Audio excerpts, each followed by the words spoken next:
엄마, 그냥 여기 한 번만 찍으면 된다고요. 식탁 위엔 증여 계약서 한 장, 6억짜리 집이 도장 하나로 사라질 판입니다. 며느리가 그 옆에 종이 3장을 슬쩍 밀었습니다. 요양원 팸플릿이었습니다. 73 영순 씨는 울지 않았습니다. 대신 조용히 서랍을 열어 낡은 수첩을 꺼냈습니다. 아들은 그것이 무엇인지 몰랐습니다. 엄마, 그게 뭐야 지금? 영순 씨는 아무 대답도 하지 않았습니다. 그 수첩 안에 무엇이 적혀 있었을까요?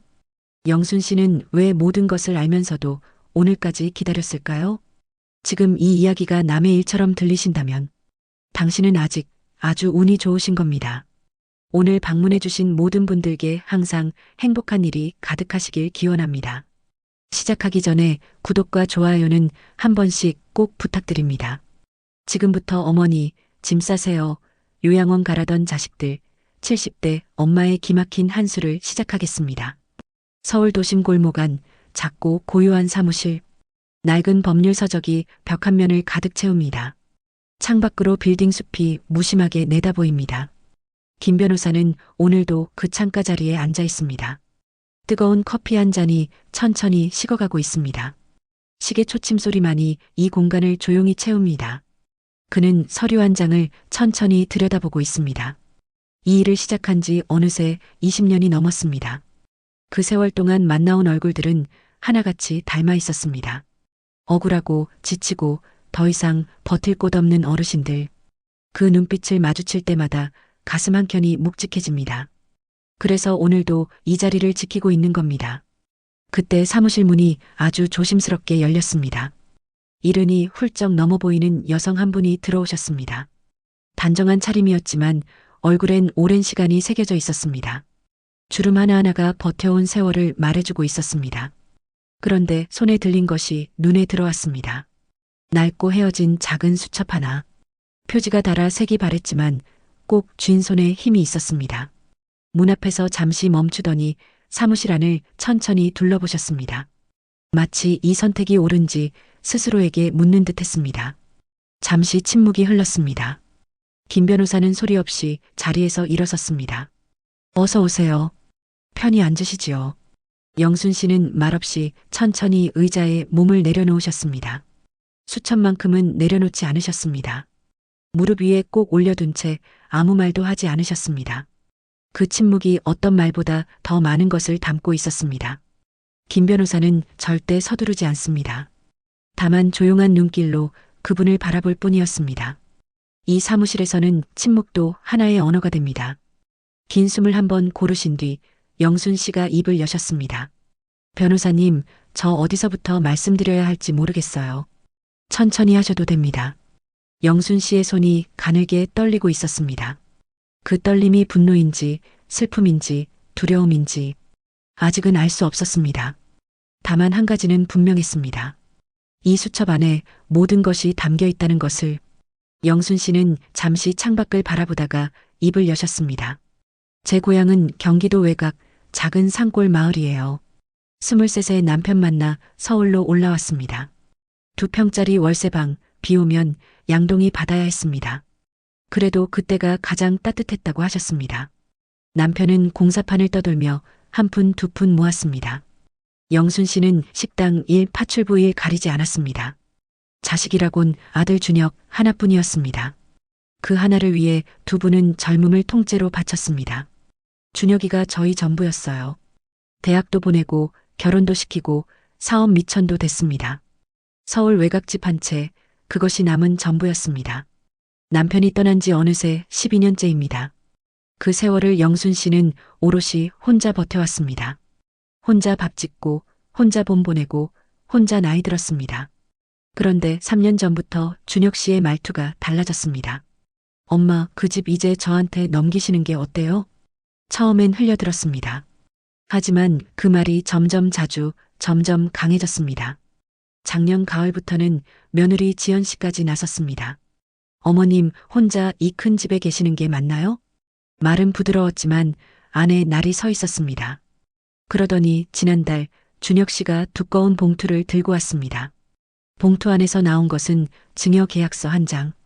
엄마, 그냥 여기 도장 한 번만 찍으면 돼요. 영순 씨는 그 종이를 오래 바라보셨습니다. 주름진 손이 떨렸지만 눈빛은 흔들리지 않았습니다. 오늘은 못 찍겠다. 엄마. 준혁 씨의 목소리가 높아졌습니다. 엄마가 나를 못 믿는 거야, 지금? 영순 씨는 아무 대꾸도 하지 않으셨습니다. 조용히 자리에서 일어나 방으로 들어가셨습니다. 문 닫는 소리가 유난히 작았습니다. 그날 밤 영순 씨는 서랍에서 수첩을 꺼내 들었습니다. 그리고 무언가를 또 한 줄 적어 넣으셨습니다. 김 변호사가 조용히 물었습니다. 그 집이 어르신께 어떤 의미인지 말씀해 주시겠어요? 영순 씨의 눈길이 잠시 먼 곳을 향했습니다. 그건 그냥 집이 아니에요. 남편이 평생 몸 바쳐 남긴 마지막 흔적이에요. 남편 재혁 씨는 허리가 굽도록 일한 사람이었습니다. 손이 굽고 무릎이 닳도록 공사판을 떠돌았습니다. 그 몸으로 모은 돈으로 땅을 사고 집을 지었습니다. 세상을 떠나기 이틀 전의 일이었습니다.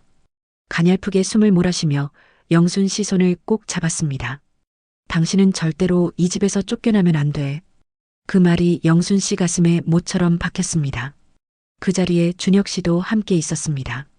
19살 준혁은 아버지 손을 잡고 눈물을 흘렸습니다.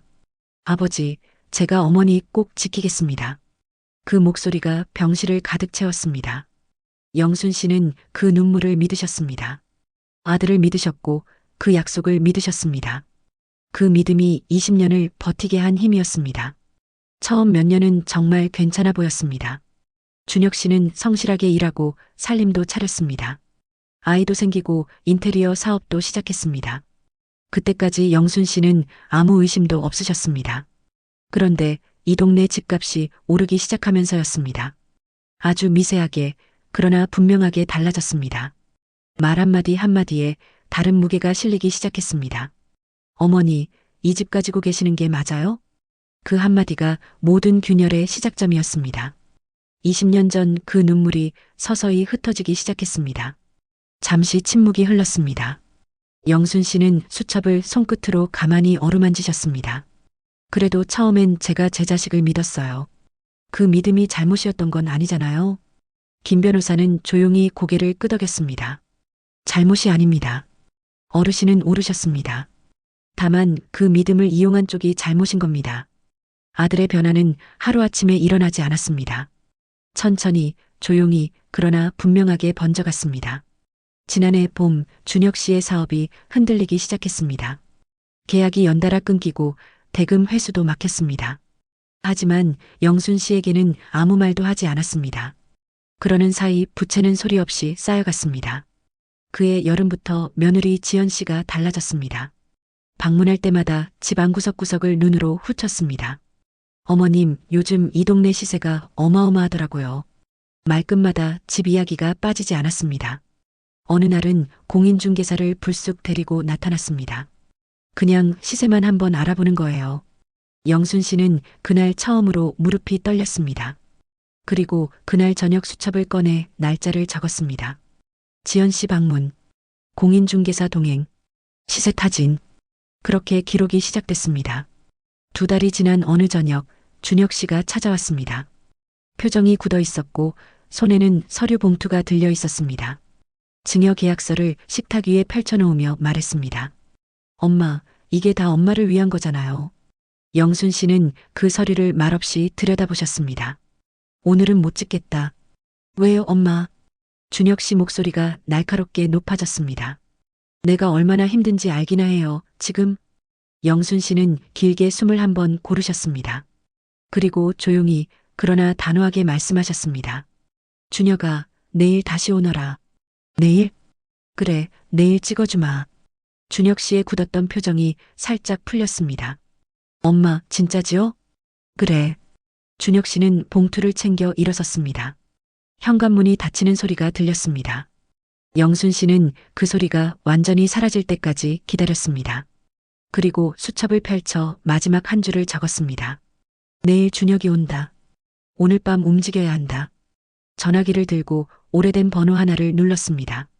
김 변호사는 잠시 손을 멈추고 조용히 물었습니다. 어르신, 아드님 사업 상황을 언제 아셨습니까? 영순 씨는 뜸을 들이다가 수첩을 천천히 펼쳤습니다. 빼곡한 손글씨가 페이지를 가득 채우고 있었습니다. 2달 전 며느리가 혼자 찾아왔어요. 아들 모르게요. 지연 씨는 문 앞에서 한동안 서성거렸다고 했습니다. 들어와서도 한참을 말없이 울기만 했습니다. 어머님, 저희 정말 큰일 났어요. 채권자들이 집으로 찾아오기 시작했다고 했습니다. 하루에도 수십 통씩 독촉 전화가 온다고 했습니다. 어머님 집이 저희 마지막 희망이에요. 영순 씨는 그 말에 아무 대꾸도 하지 않으셨습니다. 다만 며느리의 눈을 오래 바라보셨습니다. 그리고 며느리가 돌아간 뒤 수첩을 꺼내 들었습니다. 날짜, 금액, 채권자 이름, 대화 내용. 하나도 빠짐없이 적어 내려가셨습니다. 그뿐이 아니었습니다. 수첩 뒷장에는 또 다른 기록이 있었습니다. 요양원 팸플릿 3장이 접혀 끼워져 있었습니다. 지연 씨가 어느 날 식탁 위에 슬쩍 놓고 간 것들. 영순 씨는 그것도 모두 날짜와 함께 적어두셨습니다. 김 변호사는 천천히 노트북을 열었습니다. 준혁 씨 법인 등기부가 화면에 떴습니다. 채무 규모가 상당했습니다. 어르신, 아드님이 이 집을 원하는 이유는 2가지입니다. 하나는 채권자 압류를 피해 재산을 이전하려는 것. 다른 하나는 이 집을 담보로 또 대출을 받으려는 겁니다. 영순 씨는 눈을 천천히 감으셨습니다. 긴 숨을 한번 고요히 내쉬셨습니다. 그 아이가 그 지경까지 됐군요. 목소리엔 분노보다 깊은 슬픔이 담겨 있었습니다. 알면서도 기다리신 겁니까? 그래야 확실히 막을 수 있으니까요. 김 변호사의 눈빛이 조용히 빛났습니다. 이미 준비하고 오신 거군요. 영순 씨는 말없이 고개를 한번 끄덕이셨습니다. 수첩을 가슴 쪽으로 살며시 당겨 안으셨습니다. 김 변호사는 잠시 자리에서 일어나 창가로 걸어갔습니다. 오후 햇살이 빌딩 숲 사이로 조용히 스며들고 있었습니다. 그는 천천히 돌아서서 영순 씨를 바라보았습니다. 어르신, 지금 선택지는 3가지입니다. 첫째, 증여를 거부하고 법적 공방으로 가는 것. 둘째, 조건부로 일부를 내주고 나머지를 지키는 것. 셋째, 어르신이 먼저 움직여 판 자체를 바꾸는 것. 영순 씨는 조용히 손을 모으고 그 말을 받아들이셨습니다. 3번째를 좀 더 말씀해 주시겠어요? 김 변호사는 다시 자리에 앉아 설명을 시작했습니다. 지금 준혁 씨는 이 집이 어르신 명의라는 걸 압니다. 하지만 어르신이 이미 그 집을 움직였다면 어떻게 될까요? 채권자도 준혁 씨도 모두 빈손이 되는 겁니다. 집을 어떻게 움직인다는 말씀이에요? 공익법인에 부동산을 기증하되 거주권을 유보하는 방식입니다. 법적으로 소유권은 이전되지만 어르신은 평생 그 집에 사십니다. 채권자도 압류할 수 없고 준혁 씨도 손댈 수 없게 됩니다. 영순 씨는 한동안 말이 없으셨습니다. 창밖을 바라보다가 천천히 고개를 돌리셨습니다. 그렇게 하면 준혁이는 아무것도 못 받게 되는 건가요? 법적으로는 그렇습니다. 잠시 침묵이 흘렀습니다. 어르신, 한 가지만 여쭤봐도 되겠습니까? 지금 지키고 싶은 게 집입니까? 아니면 아들입니까? 그 물음이 작은 사무실 안에 조용히 울렸습니다. 영순 씨의 눈가가 천천히 붉어졌습니다. 그러나 눈물은 흘리지 않으셨습니다. 그 2가지를 다 지킬 수는 없는 건가요? 김 변호사는 잠시 생각하다가 조용히 입을 열었습니다. 한 가지 방법이 더 있기는 합니다. 다만 이건 감수해야 할 것이 있습니다. 영순 씨는 흔들림 없이 그를 바라보셨습니다. 말씀해 주세요. 아들에게 집 대신 다른 것을 주는 방법입니다. 무너지지 않을 만큼만, 딱 그만큼을요. 영순 씨는 긴 숨을 한번 고르셨습니다. 선택은 본인이 하시는 겁니다. 그 말이 사무실 안에 조용히 가라앉았습니다. 다음 날 오후 준혁 씨가 사무실로 달려왔습니다. 어젯밤 영순 씨에게 연락을 받은 참이었습니다. 엄마, 진짜 오늘 찍어주는 거지요? 영순 씨는 말없이 식탁 앞에 앉으셨습니다. 며느리 지연 씨도 화난 표정으로 옆에 앉았습니다. 준혁 씨가 봉투에서 증여 계약서를 꺼내 펼쳤습니다. 볼펜을 내밀며 손가락으로 서명란을 짚었습니다. 영순 씨는 천천히 손을 내밀었습니다. 도장을 꺼내 계약서 위에 찍었습니다. 준혁 씨의 얼굴에 화색이 돌았습니다. 그런데 잠시 후 표정이 굳었습니다. 엄마, 이거 인감도장이 아닌데요? 그래, 인감이 아니다. 사실 나 2달 전에 인감을 바꿨다. 준혁 씨의 목소리가 흔들렸습니다. 그게 무슨 말이에요, 지금? 영순 씨는 조용히 서류 봉투 하나를 꺼내셨습니다. 두툼한 법률 문서 한 뭉치가 들어 있었습니다. 이 집은 지난주에 이미 공익재단으로 넘어갔다. 대신 내가 숨을 거두는 날까지 거주권은 내 것이다. 지연 씨의 얼굴에서 혈색이 빠져나갔습니다. 준혁 씨는 그 서류를 멍하니 들여다보았습니다. 엄마, 그럼 저희는 어떻게 되는 거예요? 그게 진짜 묻고 싶었던 거 아니냐? 영순 씨의 목소리는 여전히 낮고 단단했습니다. 나는 이 집을 내게 주려고 지킨 게 아니었다. 아버지와 내가 함께 살아온 자리를 지킨 거다. 준혁 씨의 눈이 천천히 흔들리기 시작했습니다. 엄마, 저 지금 빚이 너무 많아요. 그 빚 나도 알고 있다. 영순 씨는 작은 통장 하나를 꺼내 아들 앞에 내미셨습니다. 15년 동안 혼자 모아온 비상금이었습니다. 이건 집이 아니라 내 엄마가 주는 거다. 다시 일어설 발판으로만 써라. 대신 조건이 하나 있다. 다시는 이 집 이야기 꺼내지 마라. 준혁 씨의 눈에서 눈물이 흘러내렸습니다. 그것은 20년 전 병실에서 본 그 눈물과 같았습니다. 며칠 후 영순 씨에게 문자 하나가 왔습니다. 준혁 씨에게서 온 짧은 문자였습니다. 엄마, 밥 먹으러 가도 돼요? 영순 씨는 오랫동안 그 문자를 바라보셨습니다. 그리고 조용히 답장을 보내셨습니다. 그래, 일요일에 와라. 미역국 끓여놓겠다. 그날 저녁 영순 씨는 다시 이 사무실을 찾아오셨습니다. 작은 보자기에 싼 약과 한 봉지를 들고 오셨습니다. 변호사님, 이거 드세요. 별거 아닌데. 김 변호사는 두 손으로 조용히 받았습니다. 어르신, 요즘 어떻게 지내고 계십니까? 마음이 많이 가벼워졌어요. 영순 씨는 창가 자리에 앉아 잠깐 바깥을 바라보셨습니다. 빌딩 숲 사이로 늦은 오후 햇살이 내려앉고 있었습니다. 변호사님, 한 가지 여쭤봐도 될까요? 저 같은 분들이 많이 오시나요? 김 변호사는 잠시 생각하다가 천천히 답했습니다. 많이 오십니다. 하지만 어르신처럼 준비하고 오시는 분은 드뭅니다. 대부분은 너무 늦게 오십니다. 영순 씨는 조용히 고개를 끄덕이셨습니다. 수첩을 손끝으로 가만히 어루만지셨습니다. 자식한테 다 줘야 좋은 엄마인 줄 알았어요. 그게 사랑인 줄 알았으니까요. 잠시 침묵이 흘렀습니다. 김 변호사가 조용히 입을 열었습니다. 가장 큰 사랑은 자식이 스스로 설 수 있도록 거리를 두는 겁니다. 모든 걸 다 주는 것이 사랑이 아닐 수 있습니다. 어르신의 인생은 어르신의 것입니다. 영순 씨는 그 말을 가만히 가슴에 담으셨습니다. 자리에서 일어서며 처음으로 환하게 웃으셨습니다. 그 웃음이 오후 햇살과 함께 골목 안으로 번졌습니다. 서울 어딘가 작은 집 한 채에는 오늘도 불이 켜집니다. 그 집은 여전히 영순 씨의 자리입니다. 그리고 그것으로 충분합니다. 낡은 수첩은 이제 서랍 속으로 조용히 돌아갔습니다. 오늘 이야기는 여기까지입니다. 오늘도 마음에 따뜻한 빛이 머무는 하루가 되시길 바랍니다.